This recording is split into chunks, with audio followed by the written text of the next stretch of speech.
Hey guys, welcome to this new video. Today we're gonna talk about Vietnam as the new tiger of Asia in terms of business opportunities, investment, manufacturing and exporting. And to talk about this important subject, I invited Andrew and Vin, who are kind of experts about this whole industry. They are both from the US, so they know a lot and are quite updated about the last changes and the different regulation that happen, so they will be able to digest this for you.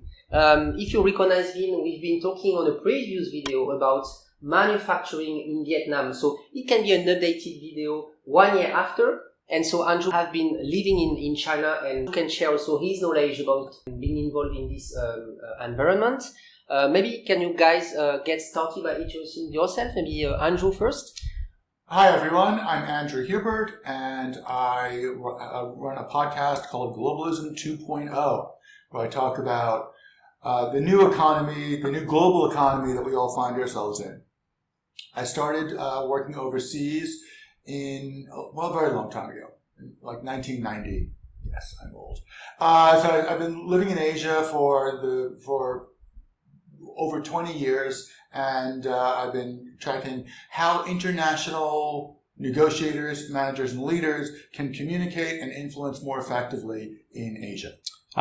Greetings, everyone. My name is Vin, and I moved to Vietnam about 3 years ago. So the first year was in Da Nang, and then 2 years in Saigon or Ho Chi Minh City, and I'm involved with manufacturing, supply chain, and exports. So talking a little bit now about the subject of the US-China trade war, can you give a few updated about what happened recently? I know you just told me there was a news that is very hot. Can you share a bit? It's unwrapping even as we speak. So the US and China had their first, we have the new administration, of course. So the new Biden administration had their first summit with China in Alaska on March 18. And people were impressed at they thought there was a lot of conflict. The people, China watchers and outsiders were very impressed by how direct the confrontation seemed to be. And there's some truth to that. And the upshot is the Biden administration is bringing the U.S. back to a very human rights-based kind of high-road diplomacy. And this is a big shift from the transactional, trade-oriented approach that the Trump administration took. So in a lot of ways, we're back to the old relationship between the U.S. and China. I've got allergies, so I'm tearing up, but I'm not sad about anything. So the U.S. and China are back to the old relationship where it's great nation competition. And it's a little bit more acrimonious than it has been in the past, but on the other hand, it's very systematic. There's a plan.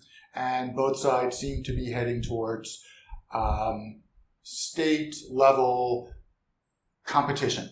So we may see a little bit of decoupling on the U.S. side.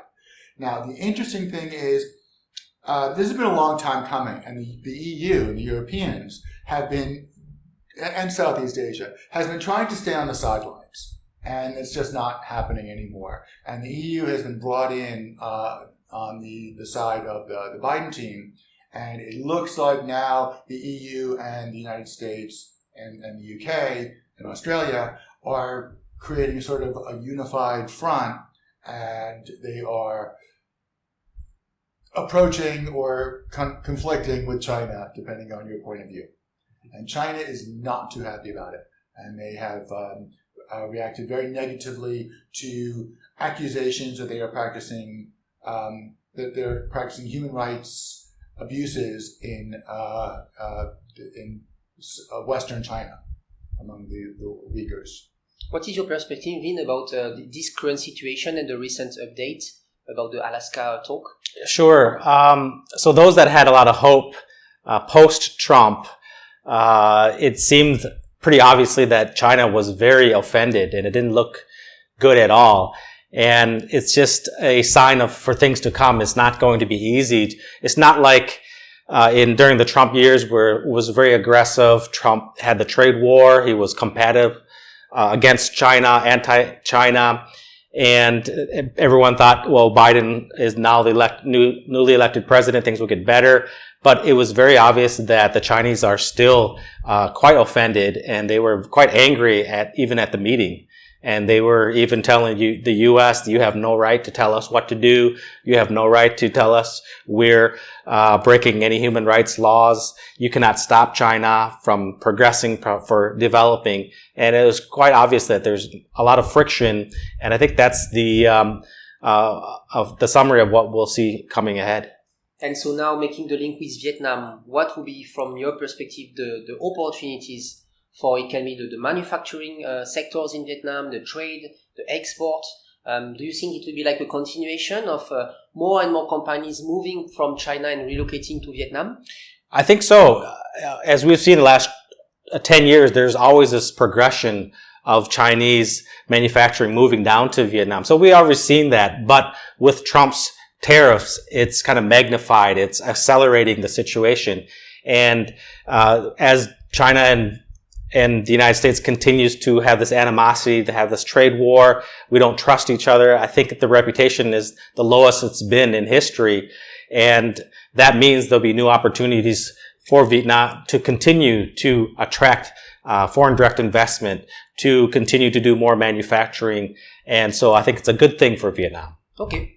And can we talk a bit now, maybe you, Andrew, about the EU trade agreements that Vietnam signed end of last year, I think? Yes. Southeast Asia and Asia have been just very active on trade agreements, and Europe and the UK have been trying to get involved. Vietnam sits right in the middle of ASEAN, and ASEAN is the key economic union in the area. Singapore is the heavy lifter, but Vietnam and Thailand and Malaysia are all emerging as major manufacturing sectors. Southeast Asia has been taking the ASEAN model, which is all economics, all trade facilitation, no human rights, no global warming, nothing but transaction. And they've been extending that out. And now the EU has just signed a big trade agreement with ASEAN that basically extends all the same trade agreements, the preferential trade treatment that ASEAN members receive, that gets extended to the EU. And it also, for the French, one of the big sticking points was the ASEAN was not always accepting French provincial labels and designations of location. And in the new agreement, they are calling champagne, champagne. They are respecting the local names. And for the French luxury brands, that's been a big deal. So there's been a lot more interest in manufacturing, yes, because the trade agreement, the tariffs are disappearing. But for Europe in general and the French in particular, there's a lot more interest in marketing into ASEAN, because ASEAN is going to be the third largest middle class market by population, by demographic, in the world, starting like 2025. So it's a huge manufacturing center, and all the MNCs are moving here, but it's also a tremendous market that now the EU has preferential treatment in. The United States doesn't. So we're still at sort of a disadvantage. So yeah, let's see how this middle class gonna get more and more power of buying, and how the foreign companies, especially French companies, can maybe see that opportunity and export to Asia and especially Vietnam. But actually, there is still opportunities in Vietnam to manufacture and to export. This is the main topic I wanted to discuss with you guys today. Vin, can you share a bit about exactly which sectors or which type of products or which area even in Vietnam there is plenty of manufacturers and factories exporting? I think Vietnam historically has done a really good job in textiles, wood furniture, kind of the lower labor types of products, maybe home and garden, baskets, wicker furniture, things like that. Also shoes and sewing. That's probably what they're known for most. In terms of high-end manufacturing, not so much, but it's happening slower. I think China is still 10, 15 years ahead compared to Vietnam.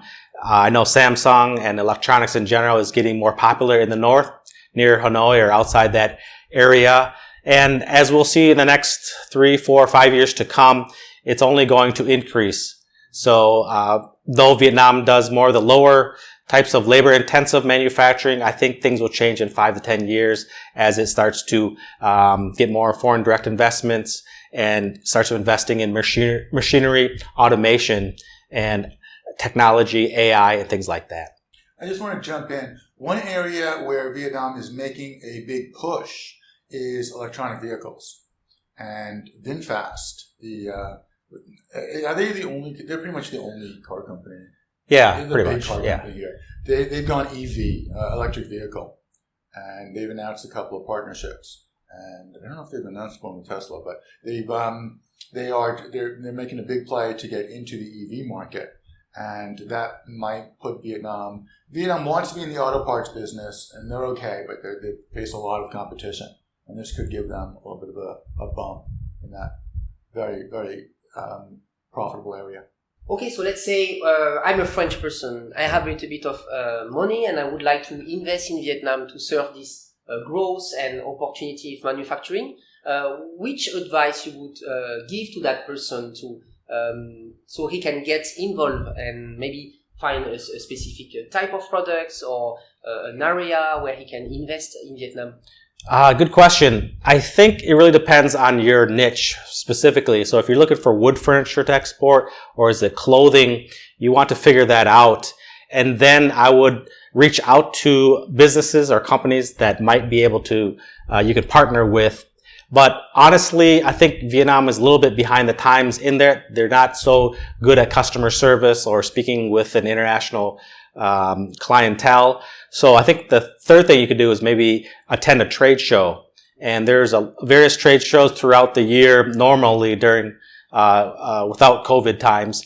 And you can go to the convention center, whether it be in Ho Chi Minh City, Saigon here, or even in Hanoi. They have the Vietnam Expo. And then specific, if you're looking for machinery, outdoor furniture, clothing, and textiles, you can search that on Google. And then they have the certain dates. And then I would attend a conference like that or a trade show and then get more information. Okay, so it's a way to really touch the product and really to talk to some staff who are speaking English, right? And you can really negotiate the price, maybe get some samples, see if you can private label them.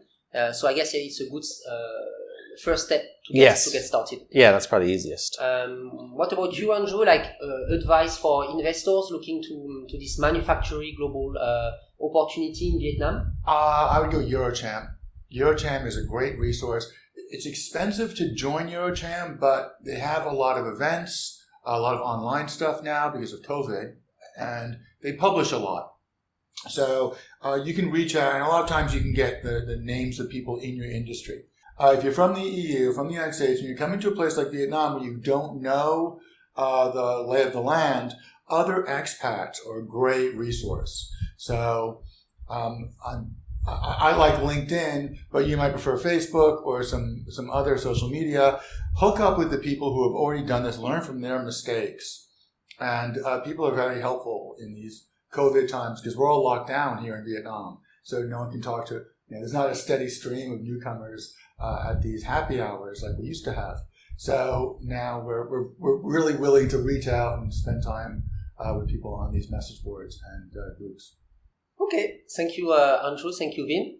I hope you guys get some tips and some update from, again, US people who are already following the news and are aware about the opportunities in these manufacturing sectors and Vietnam for the next years. You can check in the description. I will leave some links, some resources, so you guys can learn a little bit more about this subject and maybe reach Vin or Andrew in their respective channels. Thanks again, guys, for this interview. And I see you in the next video. Great. Thanks, Guillaume. Bye-bye. Thank you, Jim.